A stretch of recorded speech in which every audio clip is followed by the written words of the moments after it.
స్థిరపడాలని. అలాగే జ్యోతి విషయంలో కూడా దేవుడు ఎంతో గొప్ప కార్యం చేశాడు. మీ అందరు సంఘం ప్రార్థన సంఖ్యలు విడిపిస్తాన్న మాట దేవుడు ఆ బిడ్డ జీవితంలో నెరవేర్చాడు. మరి ఎన్నో కార్యాలు ఆ గృహం ఇచ్చాడు దేవుడు. మరి ఆ గృహం పడేసి కనీసం అందులో అనకూడదు కానీ పూరి గుడిసైనా వేసుకోవడానికి ఆ స్థితి లేని పరిస్థితిలో స్థలం అయితే ఇల్లు అయితే కొన్నాం 10 లక్షలు పెట్టి. ఏ స్థితి లేని దారిలో మరి ఏ మార్గం లేని దారిలో దేవుడు అరణ్యంలో త్రోవ కలుగు చేస్తాను, ఎడారిలో నదులు పాలు చేస్తానంటూ వాగ్దానం చొప్పున మరి ఆ బిడ్డకి ఒక రేకుల చెడ్డ వేద్దాం అనుకొని దిగాం. కానీ బిల్డింగే కడుతున్నారు దేవుడు, స్లాబ్ వేసడానికి సిద్ధపరిచాడు.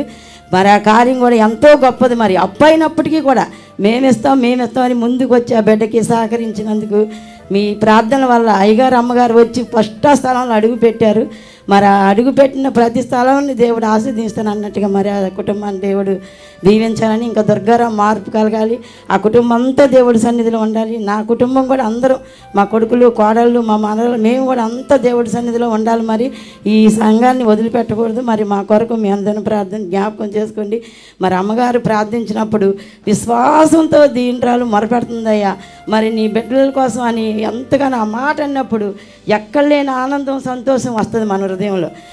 ఈ దాసురాలు విశ్వాసంతో ప్రార్థిస్తుంది. ఆయన ఈ ప్రార్థన ఆలకించాయని ఆ ప్రార్థన చేస్తుంది. అటువంటి టైంలో మనకి ఎంతో ఆదరణ ఓదార్పు కలుగుతుంది. కనుక మరి దైవజనుల కొరకు మనం కూడా అందరం మన అనుదిన ప్రార్థనలో జ్ఞాపకం చేసుకొని ఇంకా మన సంఘం అభివృద్ధి పరాలని, ఎదగాలని, వర్ధిల్లాలని, మనం అంతా ఐకమత్యంగా ఉండాలని, మరి దేవుని సన్నిధికి పరిగెత్తే వారుగా, ఏగురు పడే వారుగా మేము ఉండాలని ఎంతో ఆశపడుతున్నాను. చిన్న సాక్ష్యం దేవుడు దీవించండి.